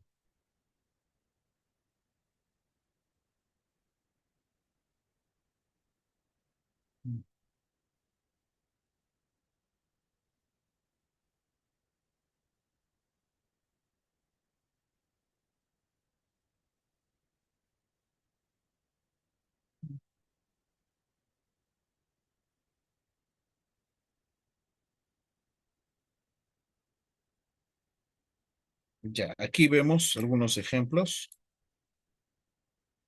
Bueno, vamos a ir de corrido ya para terminar antes. No vamos a hacer receso. El único sacrificado seré yo con la garganta, pero estamos bien. A ver, eh, este es un ejemplo por extemporáneo, por ejemplo. Inadmisibilidad del recurso impugnatorio, ¿no? Interpone el abogado defensor de la parte agraviada, ¿ya? Dentro de las consideraciones sobre el recurso impugnatorio, indica que el recurso impugnatorio o el medio impugnatorio es un instrumento netamente técnico, de carácter procesal, que la ley concede a las partes y terceros legitimados para solicitar al órgano jurisdiccional realizar un nuevo examen, por el mismo juez o por otro juez de instancia superior. ¿Por qué? Porque advertimos un vicio o un error que estima agraviado, ¿no? Que se considera agraviado. ¿Y qué? ¿Qué, qué peticiona? Que se anule o que se revoque total o parcialmente. Porque en buena cuenta podría estar de acuerdo solo con una parte, ¿no? O tal vez del todo. Entonces, ese aspecto también hay que tener en cuenta, ¿no? Por ejemplo, la, el actor civil, en el extremo de la reparación civil, considera que sí, efectivamente, advierte que la sentencia no fue apelada por la fiscalía, pero el monto que se ha dispuesto en la sentencia, pese a que se fue una sentencia absolutoria que sí es posible establecer la reparación civil, sin embargo es poco, ¿no? El monto que se ha dispuesto. Entonces quiere que se incremente el monto de la reparación civil. Entonces, está de acuerdo en parte con la sentencia absolutoria, porque además la fiscalía no apeló, pero sí quiere que se le pague un poco más sobre la indemnización de daños y perjuicios ocasionados, ¿no? Bien. O también la sentencia que se ha emitido por parte del juzgado a consideración de la fiscalía, está bien que sea condenatoria, pero la sanción debió ser más ejemplar. Entonces, pide una pena con efectividad o que se incremente la pena, ¿no? Pero finalmente sí está de acuerdo con que sea condenado, ¿no? Por eso también puede recurrirse en apelación en todo o en parte, ¿no? Dependiendo de las circunstancias. Bien, aquí está indicando de que sobre todo debe regirse bajo el principio de legalidad, debe pronunciarse el juez sobre el control de admisibilidad del recurso, verificando el cumplimiento de los requisitos formales, ¿ya? Y que de oficio esto también se pueda realizar el control de admisibilidad del recurso. Mire, este es un modelo de resolución, señores, ¿ah? Ya, ahí dice. Aún de oficio se puede hacer. Porque lo más cómodo y lo más fácil sería que el juez lo eleve, ¿no? Lo conceda,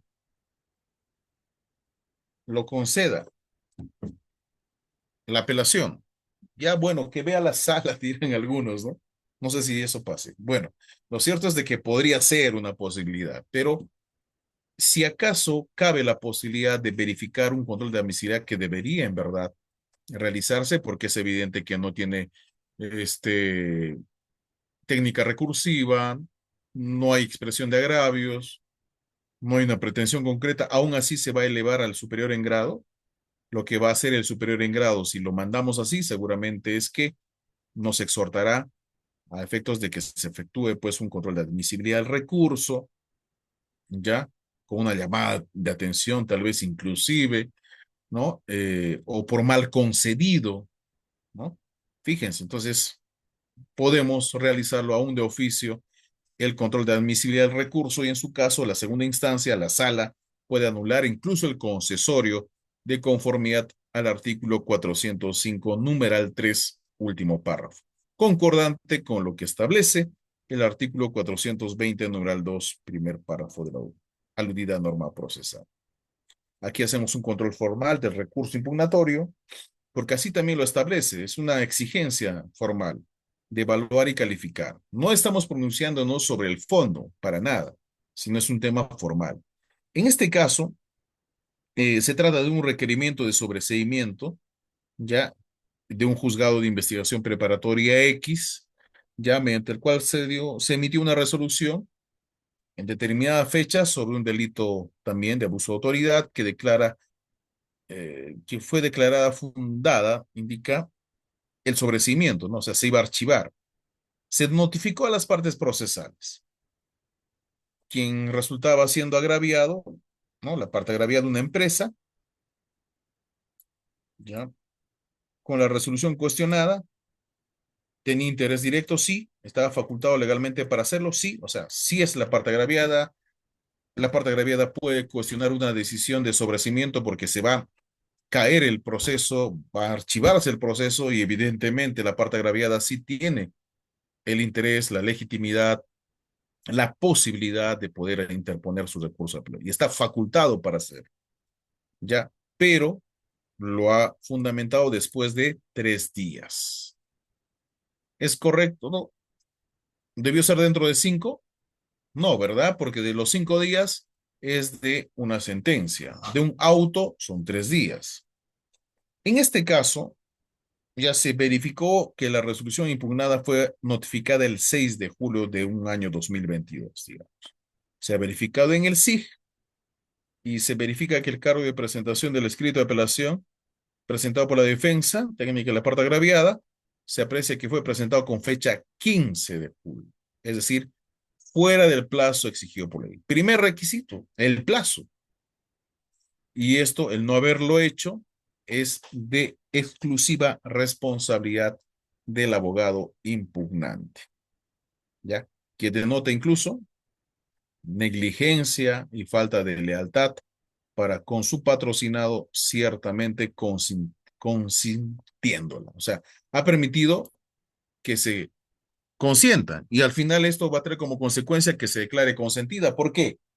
Pese a que es un sobreseimiento, que obviamente no lo apeló en su momento la parte agraviada, se le fue el plazo al abogado de la defensa técnica, se le olvidó, no computó adecuadamente y esa es negligencia pues de las partes procesales, una falta de lealtad para con su patrocinado, ¿no? ¿Ya? Y además no se había precisado, o sea, hubiese bastado de negarle por ese aspecto, porque no lo presentó dentro del plazo, pero también no tenía una pretensión concreta que hemos verificado, que se ha verificado, ¿ya? No hay una pretensión concreta teniendo en cuenta que una resolución judicial tiene pues parte expositiva, conciliativa, resolutiva, ¿no? Y que esto obviamente está contenido en una decisión de audiencia en la cual se ha emitido un auto de sobreseimiento. Pero la apelación, señores, no precisaba los puntos de la decisión a que se pueda referir la impugnación o el tribunal de alzada, el tribunal superior o el principio de congruencia procesal se pueda referir, ¿no? ¿Eso qué afecta? Principio de legalidad al no cumplirse la exigencia formal que prevé la norma, de indicar los puntos sobre los cuales no se encuentra de acuerdo con la decisión, los agravios, etcétera. Mucho menos había una pretensión concreta, o tal vez sí tenía, pero no tenía pues los agravios. O sea, no había sí tenía una pretensión concreta de revocatoria, pero no indicaba de qué forma le causa agravio o qué norma se ha inobservado, ¿no? Tan solo hace referencia al artículo 139, número 6, entre otros, ¿no? La pluralidad de instancias únicamente. O el artículo que permite apelar un sobreseimiento, pero no basta con ello, bueno, no es indicado. Eh, o sea, si bien ha dicho no se ha evaluado o valorado adecuadamente los medios de prueba, pero no se dice cuál prueba. Falta una explicación técnica, lógica y jurídica sobre cómo se resolvió la resolución cuestionada, de qué forma se causa agravio en el caso, ¿ya? Y en algunos casos vamos a ver que es una transcripción literal de la norma procesal y constitucional. Mire, o sea, no basta con que indiquemos tal artículo, ¿no? Pero sino por qué, de qué forma, cómo sin observado. Entonces no puede quedar por la discreción del juez, claro, debió decir esto, tal vez iba por este lado, no, o sea, no es que el juez tenga que interpretarlo, ¿no? De ese modo, porque al final esa petición de una parte legitimada que se va a tener que elevar o no ese, ese recurso, pero tienen que estar mínimamente fundamentado y tener pues consigo una técnica recursiva adecuada, ¿no? No se puede advertir, inferir o colegir forma alguna de interpretación incorrecta o indebida aplicación de la norma. ¿Pero qué norma es inaplicado? ¿De qué, por qué considera que es inaplicado indebidamente o erróneamente? ¿No? Tampoco decía esa apelación. ¿Cómo era la forma correcta de que debió haberse resuelto en el caso concreto? No decía la apelación. O sea, falta una explicación técnica sobre lo que viene cuestionando. O sea, la falta de motivación en qué sentido. Entonces afecta el principio de congruencia procesal, ¿ya? Y de tal manera que no podía, pues, elevarse en esas condiciones, ¿no? Y aquí tenemos unos ejemplos. ¿Ya? No hubo congruencia entre lo pedido y lo resuelto. O sea, no dice en qué medida le perjudica ello.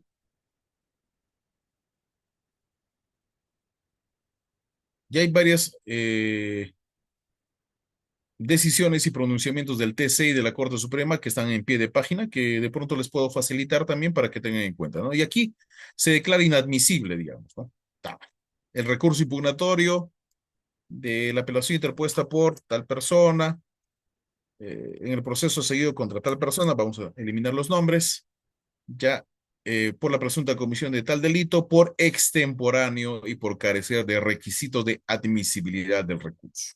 Su compañera pregunta, pero profesor o doctor, ¿cómo hacemos? Entonces, si es inadmisible, ¿debo subsanarlo en cuántos días? No, la inadmisibilidad debe entenderse como una improcedencia de algún modo, ¿no? ¿Por qué? Porque no contiene los requisitos. O sea, no es que se aplica la lógica de que, claro, fue inadmisible y la palabra inadmisible me sugiere que lo debo subsanar porque solamente es inadmisible, como en un proceso civil, 3 días para subsanar los defectos advertidos y que quepa la posibilidad de que subsane los defectos advertidos con un escrito, porque solamente me dijo inadmisible, no es así. Sino esto debe entender qué es lo que viene más adelante. Si es extemporáneo, no va a retroceder el tiempo simplemente porque lo presentó fuera de plazo.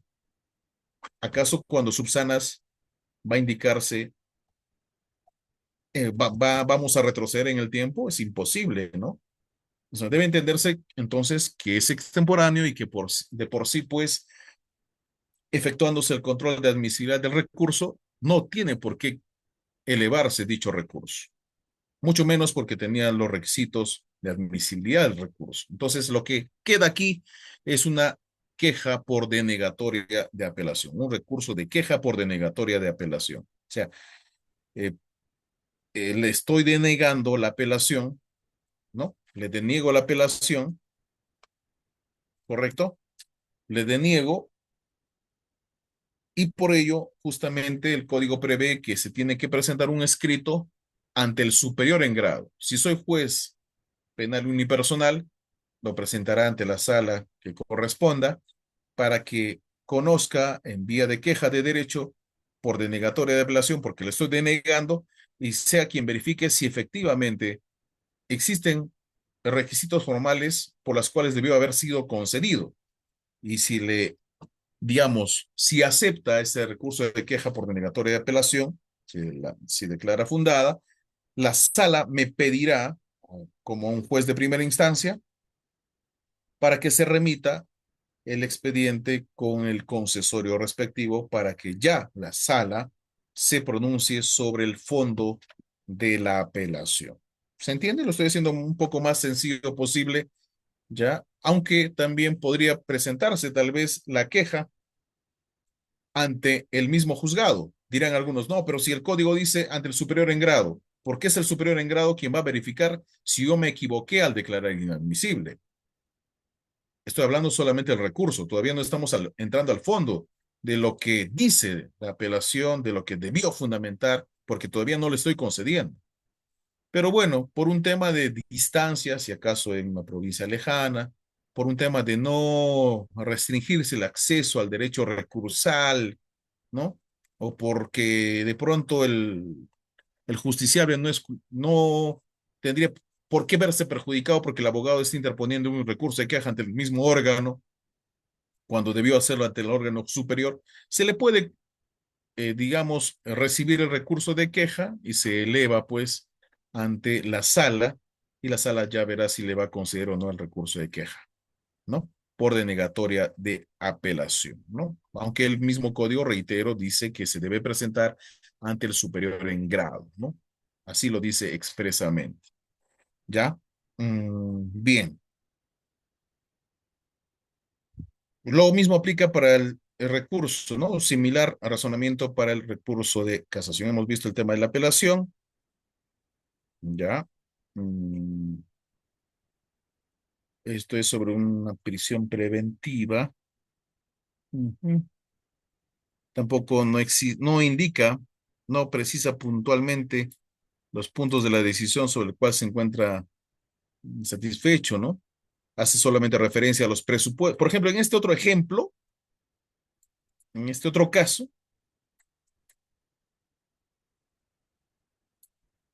fíjense, se advierte de forma contundente la falta de fundamento de derecho, pues tan solo hace referencia al artículo 268 del Código Procesal Penal, para finalmente pretender que la prisión preventiva sea declarado fundado, no existiendo mayor fundamentación jurídica en su redacción, que denota más bien la falta de técnica recursiva por parte del Ministerio Público. O sea, se ha limitado a señalar que superaría la prognosis. O sea, supera la prognosis de la pena por previsión legal, mas no justificó debidamente que amerite necesariamente su internamiento, ¿no? Y la Fiscalía lo que hizo en su momento es reproducir in extenso, o sea, un copia y pega de requerimiento de prisión preventiva por el cual, o sea, se deba de, digamos, conceder la prisión preventiva. No, ciertamente no es la forma correcta, ¿no? No basta indicar que solamente, pues, supera la pena, sino también en el entendido que hay un auto que le ha denegado la prisión preventiva, justificar por qué debió concedérsele la pena de, perdón, no una pena, es una medida coercitiva de naturaleza personal, ¿no? ¿Por qué? Porque hay peligro de fuga, peligro de obstaculización, ¿no? O de pronto también porque en este caso, pues, indica que superaba el test de proporcionalidad, de razonabilidad, entre otros, ¿no? No basta con indicar que por el hecho de que ya pasaba para el tipo penal, es superior a los 5 años, me ocurre, debe considerarse la prisión preventiva de forma automática. Tampoco es así, ¿no? Entonces, eh, el tema de la descripción sobre el sistema de tercios, por ejemplo, ¿no? Porque bien podría estar superando los 6 años, pero necesariamente por ello se tendría que conceder una prisión preventiva, eventualmente de imponerse una pena condenatoria, ¿en qué extremo debería ubicarse esa pena? ¿No? Bien. Mm, ujú. Es otro ejemplo. Se declara inadmisible el recurso impugnatorio formulado por la Fiscalía respecto a la prisión preventiva que fue declarada infundada y que simplemente se ordenó comparecencia simple, ¿no? En algunos casos, comparecencia con restricciones. Bien. Bien, señores, preguntas para ir ya cerrando.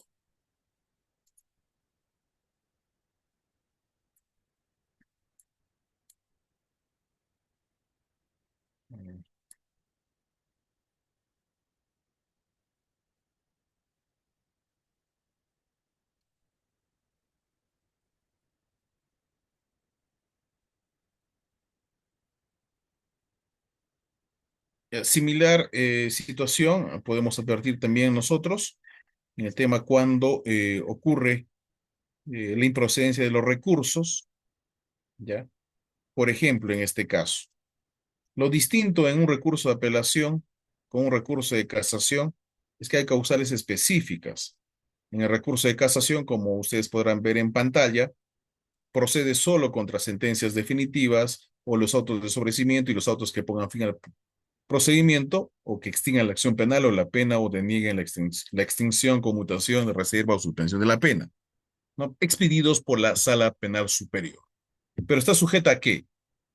¿A qué? Que el delito más grave a que se refiere a la acusación tenga señalado en la ley su extremo mínimo de una pena privativa de libertad mayor de 6 años. En un delito de lesiones leves, ¿será posible interponer un recurso de casación, señores? ¿Sí o no? En un delito de lesiones leves, en un delito de omisión de asistencia familiar, ¿será posible interponer un recurso de casación más allá de lo que hemos indicado líneas arriba? No, ¿verdad? Porque acá se refiere eh, cuando en su extremo mínimo la pena privativa de libertad sea mayor a 6 años, ¿no? En el extremo mínimo, o sea, de 6, 7, 8, 9, ¿no? Para adelante. Caso de tráfico ilícito de drogas, robo agravado, etcétera, ¿no? Ya. Inadmisible sería, no infundado, porque todavía no estamos entrando al fondo, o sea, simplemente le está haciendo el control de admisibilidad. El encargo ha sido verificar, ¿no? ¿Qué redacción está bien hecha, mal hecha, se le debe conceder, no se le debe conceder? Y cuando estamos frente a un recurso de apelación bien formulado y de casación de igual manera. Entonces, aquí estamos indicando incluso cuando se refieren en lo que se refiere a la reparación civil, por ejemplo, hay que tener en cuenta lo siguiente. Así como exige que el delito debe ser mayor a 6 años en su extremo mínimo, en la reparación civil también el monto sea superior a 50 unidades de referencia procesal, ¿ya? O cuando el objeto de restitución no pueda ser valorado económicamente. Entonces, fíjense, si nosotros hacemos un cálculo en una URP, ¿cuánto es una URP actualmente? Ustedes van a ver que según lo dispuesto en la resolución administrativa 4/2025 de fecha 6 de enero del año 2025 en el cuadro de aranceles judiciales, verificamos que se fijó el valor de la URP para el año 2025, 535 soles, ¿ya?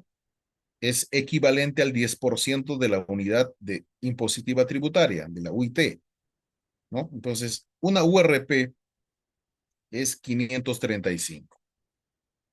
Si hacemos un cálculo matemático básico, 535 por, estamos hablando, superior a 50, a 26.000 soles, ¿no? Si fuera 5.000, 6.000 y 7.000 soles, no podría ir en vías de casación. Entre otros motivos, también hay que tener en cuenta que podrían haber otras situaciones que de forma excepcional se eleve cuando la Sala Penal de la Corte Suprema discrecionalmente lo considere necesario para el desarrollo de la doctrina jurisprudencial, ¿ya? Pero también, como hemos visto hace un momento, la Sala Penal puede declarar inadmisible el recurso de casación cuando no hay requisitos formales, cuando se ha interpuesto por motivos distintos a los ya señalados y cuando son resoluciones no impugnables en casación y cuando se hubiera consentido la resolución adversa en primera instancia, ¿se dan cuenta? O cuando carezca manifiestamente de fundamento, etcétera, ¿no? Y las causales están en el artículo 429, ¿ya? Y ustedes lo pueden revisar también en el Código Procesal Penal por un tema de indebida aplicación de la norma, una errónea interpretación o falta de aplicación de la ley penal, o ha sido expedido la sentencia con falta de manifiesta ilogicidad de la motivación o cuando el vicio supere su propio tenor, entre otros, ¿no? Y sobre todo tener en cuenta que esto se fundamenta dentro del plazo de los 10 días, a diferencia de la apelación, que son 5 días, apelación de sentencia, quiero decir, y en la apelación de autos en 3 días, etcétera, ¿no? El recurso de reposición en 2 días, si es que fuera notificado así, o en todo caso en acto de audiencia, ¿no? En el caso de las reposiciones, en ese acto. Bien, señores, muchas gracias por su participación. Si no hubiera más preguntas, estaríamos dando ya por culminado la disertación de esta noche. Bueno, el código dice que debe ser declarado inadmisible, ¿no? Se entiende que es improcedente, pero como les digo, si no está conforme la parte procesal que ha recurrido en apelación, lo que debe de presentar, o lo que tendría que presentar, es un recurso de queja por denegatoria de apelación. ¿Ya? Muy bien.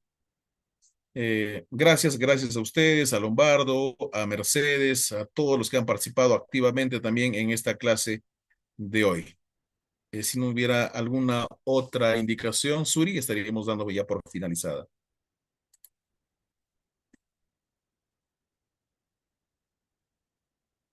Muchísimas gracias, doctor Julio, por la excelente disertación. Gracias a usted por su tiempo y también con cerrar con broche de oro la ejecución de este diplomado, estimado doctor. Muchas gracias, Suri, y a todos los que nos han acompañado. Entiendo que es la última clase y bueno, pues habrán futuras ocasiones donde nos volvamos a ver y escuchar. Gracias, Andap, también. Y bueno, de nuestra parte, pues hasta una próxima oportunidad. Buenas noches. Buenas noches, doctor.